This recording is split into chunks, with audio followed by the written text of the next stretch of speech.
No penséis que he venido para traer paz a la tierra. No he venido para traer paz, sino espada. Porque he venido para poner en disensión al hombre contra su padre, a la hija contra su madre, y a la nuera contra su suegra. Y los enemigos del hombre serán los de su casa. El que ama a padre o madre más que a mí, no es digno de mí. El que ama a hijo o hija más que a mí, no es digno de mí. Y el que no toma su cruz y sigue en pos de mí, no es digno de mí. El que haya su vida la perderá, y el que pierda su vida por causa de mí, la hallará. Para la gloria y la honra del Señor. Tomen asiento, hermano. Estas palabras del Señor, palabras que han sido malinterpretadas por muchos. En muchas ocasiones han confundido al ser humano. Porque dice el Señor, no penséis que he venido para traer paz a la tierra, sino espada. ¿Quién dijo esto? Señor. Podemos preguntarnos, ¿Cristo está diciendo estas palabras? De quien habían dicho los profetas y anunciaban su venida y decían, lo catalogaban como el príncipe de la paz. Y ese príncipe de la paz que ellos esperaban, les está diciendo a sus discípulos, no penséis, no se os ocurra, no se les pase por la mente que yo he venido a traer paz a la tierra, porque yo he venido a traer espada, disensión, división. He venido a poner en contra, dice. Pero te he dicho que estas palabras han sido mal interpretadas por el ser humano. Porque esto tiene un significado espiritual que vamos a comprender con la ayuda del Señor. Amén. ¿A qué se refiere el Señor cuando dice yo he venido a traer espada? Espada. El hombre lo ha entendido, fíjate, de la forma material. Espada, el hombre lo asocia a la guerra, ¿verdad? Entonces el hombre empieza, en la Edad Media empezó algo que se llaman las cruzadas. ¿Sí lo han oído? La Inquisición, donde el hombre alzó las espadas en nombre de Cristo y empezó a conquistar naciones, gritando que iban en nombre de ¿quién? Porque el Señor dijo, yo no he venido a traer paz, sino que... Y ellos lo entendieron de esa manera. Entendieron que el Señor venía a instaurar su reino y que si era necesario usar la violencia, la tenían que usar, porque era la voluntad de Dios. ¿Sí me voy a entender? Eso era lo que ellos sabían, ¿qué? Entendido que esa era la voluntad de Dios. Y Cristo lo dijo, yo no vine a traer paz, sino espada. Pero vamos a entenderlo, ¿verdad? Vamos a entenderlo con la ayuda del Señor. ¿Una espada para qué sirve? Imaginémonos una espada. Vamos a analizarlo en lo material. Después vamos a analizarlo en lo espiritual. ¿Una espada para qué sirve? ¿Qué función tiene? Es un arma de guerra. Un arma de guerra, sí. Defenderse. Atacar también, ¿no? Una espada es, díganlo sin miedo, para matar. ¿Sí? Es un instrumento para dar muerte a otra persona. Sí, en la antigüedad se usaba. Hoy ya quedó en desuso, ¿verdad? Ha sido reemplazado por las nuevas tecnologías. Pero antes la espada era el arma para dar muerte a aquel que no concordara con mis pensamientos, ya si era una nación, ¿verdad? Y esa nación quería ampliar sus territorios, emprendía una guerra, se alzaban en armas y empezaban a pelear a cuerpo limpio, a espada, y se desangraban y se mataban. La religión también usó eso, lo que estamos hablando. Malinterpretando las palabras ¿de quién? Del Señor. ¿No te acuerdas cuando al Señor lo estaban apresando y Pedro sale a su encuentro, ¿verdad? Y Pedro se saca una navaja que tenía y le corta la oreja a aquel que estaba encadenando al Señor. Y el Señor Jesús toma su mano y toca la oreja, la cabeza del hombre, hermano, y le restaura nuevamente la oreja. Y le dice: Pedro, guarda tu espada, porque el que a espada mata, a espada morirá. Entonces fíjate que la malinterpretación. Oye, entonces ¿a qué se refería el Señor cuando decía: yo no vine a traer paz sino espada? Fíjate, ahora lo vamos a entender de una manera espiritual. Porque el Señor está hablando de que Él venía a provocar en el interior del hombre una guerra. ¿Una qué?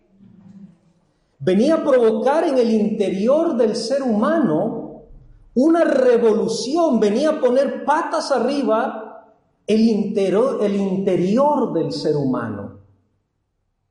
Se iba a desatar una guerra dentro de ¿quién? Del mismo hombre. Y cuando eso iba a suceder, hermano, habría una transformación. Vamos a irlo entendiendo. Leamos Hebreos, sin perder el que tenemos, Hebreos 4:12.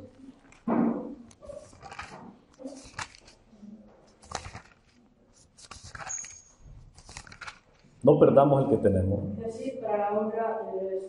Amén. Porque la palabra de Dios es viva y eficaz, y más cortante que toda espada de 2 filos, y penetra hasta partir el alma y el espíritu, las coyunturas y los tuétanos, y discierne los pensamientos y las intenciones del corazón. Y no hay cosa creada que no sea manifiesta en su presencia. Antes bien, todas están desnudas y abiertas a los ojos de aquel a quien tenemos que dar cuenta. Dios le pague. Porque la palabra de Dios es como viva y eficaz y más cortante que una espada de 2 filos. ¿Y dónde se introduce esa palabra? ¿Hasta dónde penetra esa palabra? Fíjate bien. ¿A dónde? La espada material traspasa los órganos del ser humano. La palabra de Dios traspasa, penetra, perfora el alma, el espíritu, las coyunturas, los tuétanos, discierne los pensamientos, las intenciones del corazón, hermano. Y no hay cosa creada que no se manifieste. Y dice que todas las cosas son desnudas ante su presencia. Es decir, esa palabra penetra en el caos interior del ser humano y empieza dentro del hombre una guerra. ¿Qué empieza? El hombre quiere llegar a Dios, el hombre quiere servir a Dios, pero dentro de él hay una ¿qué? hay una guerra, una lucha. Dentro de él están alzadas las armas. Dentro de él se está librando una batalla.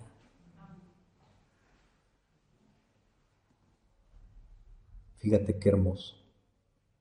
Entonces, la palabra de Dios es una espada.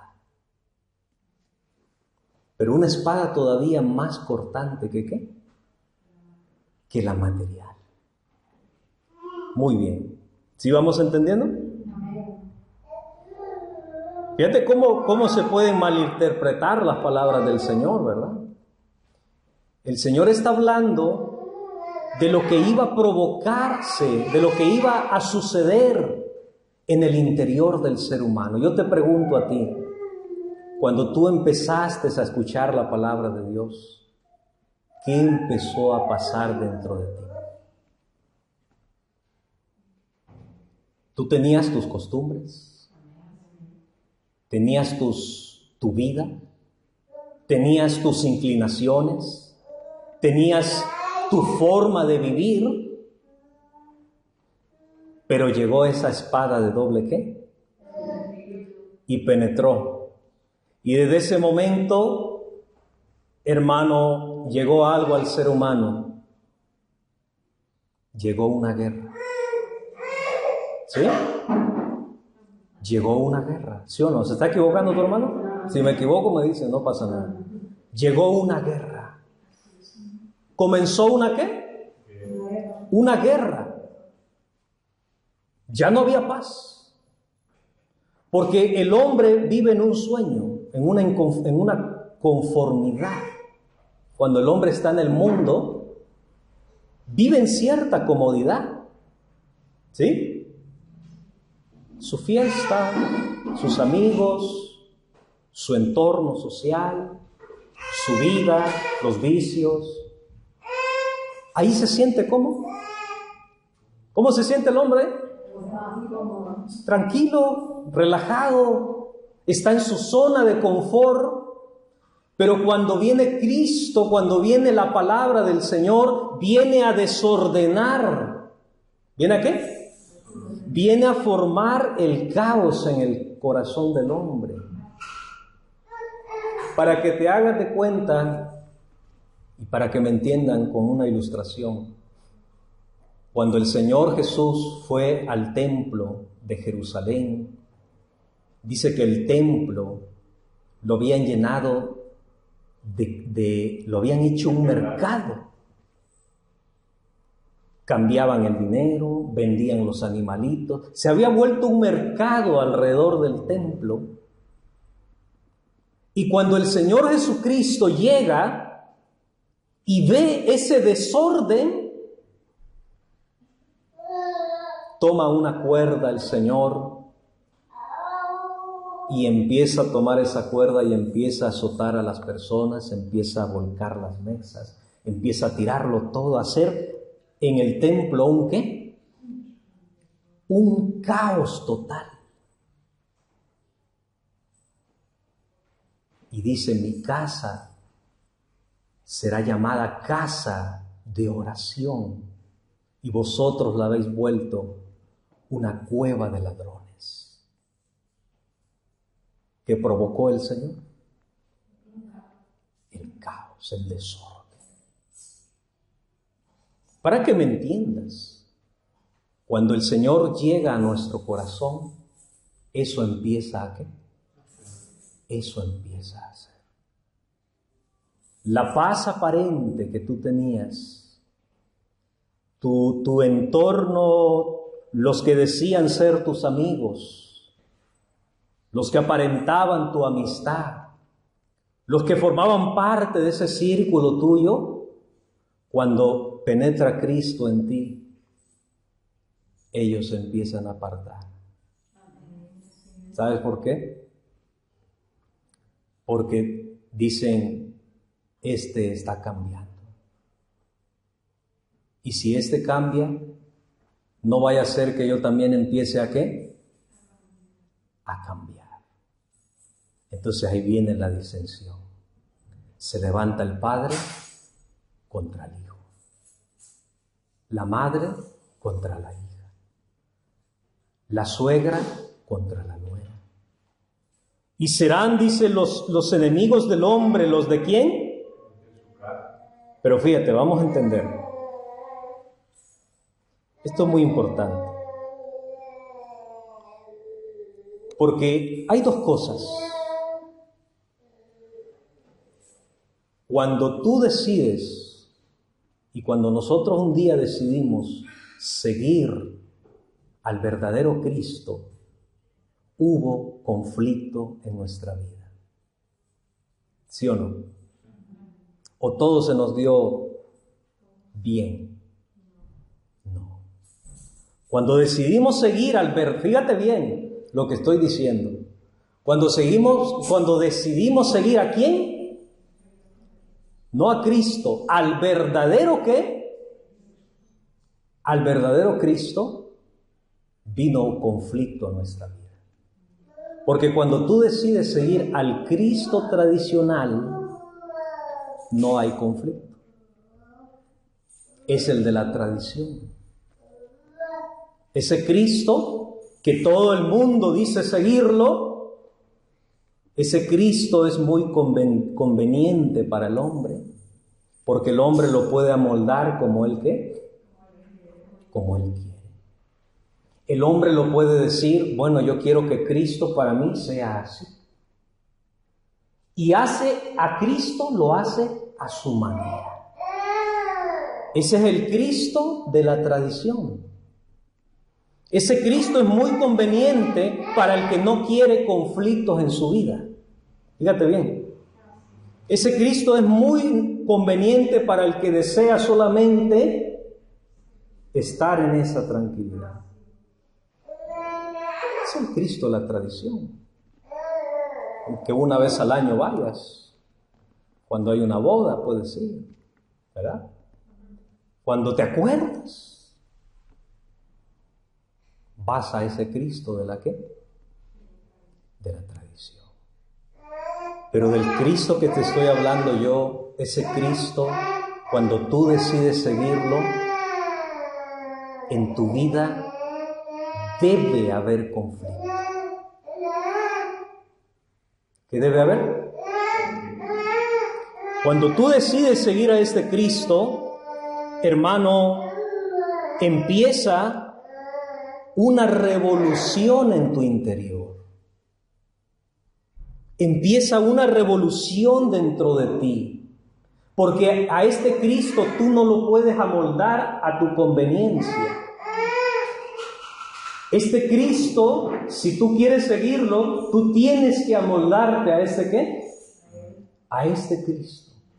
Entonces, cuando yo decido amoldarme a este Cristo empieza a destruir todo lo que yo soy. ¿Sí? ¿Qué empieza a hacer? Fíjate. Empieza a destruir todo lo que tú eres. Ese viejo hombre, esa vieja mujer, ¿qué empieza a hacer Cristo? Empieza a destruirlo. Pablo lo habla un poco más duro y dice, empieza a morir ese viejo ¿qué?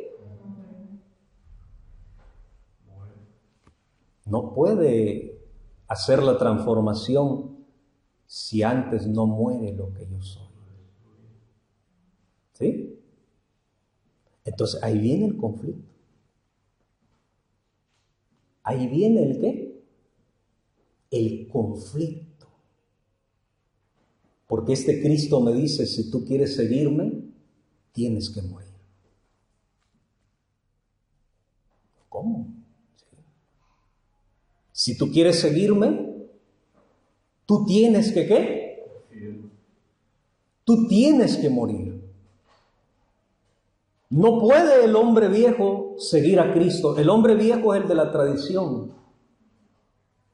El que dice, no, yo me hago a Cristo a mi forma, ¿verdad? Este me va a obedecer a mí. El Cristo que yo me hago, me va a obedecer a mí. Se va a acomodar a mí. Se va a amoldar a mí.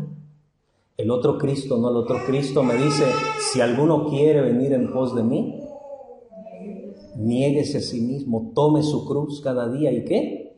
Y si amas más a padre, madre, a hijo, a tierras, a lo que sea, a este mundo más que a mí, no eres digno de mí. Este Cristo viene a destruir los cimientos que ha construido el hombre. Por eso lo crucificaron. ¿Por eso qué? Por eso lo crucificaron. Porque venía a destruir lo que es el hombre para que renaciera un nuevo hombre. Si el viejo hombre no muere, no puede renacer el ¿qué? Y ahí es el conflicto. Ahí es la lucha. Donde el hombre no quiere, ve que está muriendo el viejo hombre y empieza a revivirlo. Porque se siente tan apegado a ese ¿qué? A ese viejo hombre que no lo quiere dejar morir. Fíjate bien, yo creo que todos hemos experimentado alguna vez lo que dice una de nuestras alabanzas: las amistades y todos mis parientes fueron las gentes que yo relacioné. Dice, me aborrecieron por causa de tu nombre, cuando supieron que a Cristo me entregué. ¿Sí? ¿Se equivoca tu hermano? ¿No les pasó a mis hermanos? ¿Llegó esa espada a nuestra vida? ¿Llegó esa lucha a nuestra vida? ¿Y seguirá esa lucha? Sí, seguirá. Pero cuando venga esa lucha, dale gracias a Dios. Porque si en tu vida hay conflicto, quiere decir que estás tratando de amoldarte a Cristo.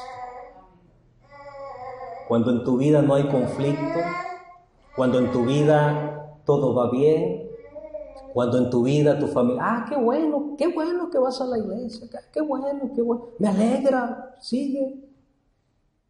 Cuidado. Porque a lo mejor estoy siguiendo un Cristo conveniente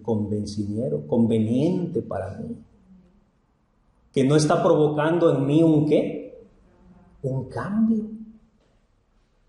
Porque fíjate, ahí es el miedo a veces de nuestros familiares, de nuestros amigos, de las personas que amamos, de nuestro entorno que nos rodea, cuando va viendo en nosotros un ¿qué? Un cambio, va viendo en nosotros una transformación. Hermano, en ellos instintivamente entra un miedo. ¿Sí? Ese miedo nos llegó a todos. ¿Entra un qué? Un miedo al cambio. Entra, hermano, un miedo a la luz, porque en realidad cuando Cristo no ha revolucionado nuestro ser, estamos en una oscuridad. Estamos en tinieblas. Estamos inconscientes, estamos dormidos. O déjame decirlo de esta manera, estamos muertos espiritualmente. Cuando aún no ha alumbrado ¿quién? Cristo. Cuando aún no has visto la luz de Cristo. El hombre siempre tiene miedo a lo nuevo. ¿Sí? Entonces, como el hombre viejo nunca ha visto la luz, tiene miedo de la luz. Esa es la razón. ¿Nunca le ha alumbrado la qué? A ver, leamos Efesios 5:13. Ayúdenme. Efesios 5:13. A ver. Mas todas las cosas, cuando son puestas en evidencia por la luz, son hechas manifiestas, porque la luz es lo que manifiesta todo. Por lo cual dice, despiértate tú que duermes y levántate de los muertos, y te alumbrará Cristo. Dios le pague. Mas todas las cosas, cuando son puestas en evidencia por la luz, son hechas manifiestas. porque la luz es lo que manifiesta todo. Decía también el apóstol Juan, la luz vino al mundo y los hombres amaron más las tinieblas que la luz, porque sus obras eran malas y no querían llegar a ¿qué? Porque la luz manifiesta en verdad lo que somos. ¿Sí? Cuando llegamos a la luz, nos vemos realmente como somos. Y eso al hombre le da miedo. Afrontar lo que es, al hombre le da miedo. Prefiere el hombre vivir en la inconsciencia de nunca saber quién es él, de nunca saber qué es él. Prefiere vivir en la oscuridad. ¿Sí? Entonces, cuando uno de nosotros empieza a despertar porque lo está alumbrando la luz de Cristo, esa luz a los hombres los espanta. Por eso aquel círculo que antes se reunía contigo, hoy ya no sé qué. ¿Por qué? Porque a unos la luz los atrae y a otros la luz los espanta. Prefieren quedar en la ¿qué? En la oscuridad. Pero me dice el apóstol, despiértate tú que ¿qué? ¿Cómo estamos? ¿Cómo estamos, hermanos, nosotros? Antes de que llegue Cristo a revolucionar nuestro ser, ¿cómo estamos nosotros? Dormidos. Y cuando el hombre está dormido, ¿qué queremos decir? Que está en una inconsciencia. No se da cuenta. Su vida es un sueño. Él piensa que está despierto, pero en realidad, ¿cómo está? Está dormido. Su vida es un sueño. Por eso cuando llega la palabra de Dios a nuestra vida, decimos, nuestros ojos ¿se qué? Se nos abrieron. Nos alumbró la luz de Cristo y hoy vemos claramente. Por eso el hombre, cuando todavía está en la oscuridad, a lo bueno lo llama malo y a lo malo lo llama bueno. Así dice el profeta. A lo dulce lo llama amargo y a lo amargo lo llama ¿cómo? Hay una confusión en el hombre. Porque está ¿cómo? Inconsciente. Volvamos al texto del comienzo. Mateo 10:34. No penséis que he venido para traer paz a la tierra. No he venido para traer paz, sino ¿qué? ¿La guerra material? No. Porque he venido para poner en disensión al hombre contra su padre, a la hija contra su madre y a la nuera contra su suegra. Y los enemigos del hombre serán los de ¿qué? Los de su casa. ¿Hay conflicto? ¿Hay lucha? Hay lucha porque queremos que el verdadero Cristo, queremos amoldarnos al verdadero ¿qué? Y ahí viene el conflicto. Verso 37. El que ama padre o madre más que a mí, no es digno de mí. El que ama a hijo o hija más que a mí, no es digno de mí. Y el que no toma su cruz y sigue en pos de mí, ¿no es qué? No es digno de mí. El que haya su vida, la perderá. Y el que pierda su vida por causa de mí, la hallará. Que Dios nos permita a nosotros cada día esforzarnos, hermano, para amoldarnos al verdadero Cristo. ¿Sí? A ese que va a hacer en nosotros y está haciendo en nosotros una transformación. Cuando el Señor completa su obra en nosotros, ahí sí viene a nuestro ser la verdadera paz. ¿Sí? Pero mientras el hombre vive en el desorden, Mientras el hombre vive en la oscuridad, no puede haber paz. Verdadera paz no puede haber. Solamente cuando el Señor nuevamente transforma nuestro ser, se produce esa paz verdadera. Esa paz que dijo Cristo que el mundo no la da. Esa paz solo viene cuando el Señor ha acabado esa obra en nosotros. Cuando ha transformado nuestro entero ser. Cuando has vencido la lucha, el conflicto. Cuando, hermano, has dejado que Dios more plenamente en tu vida.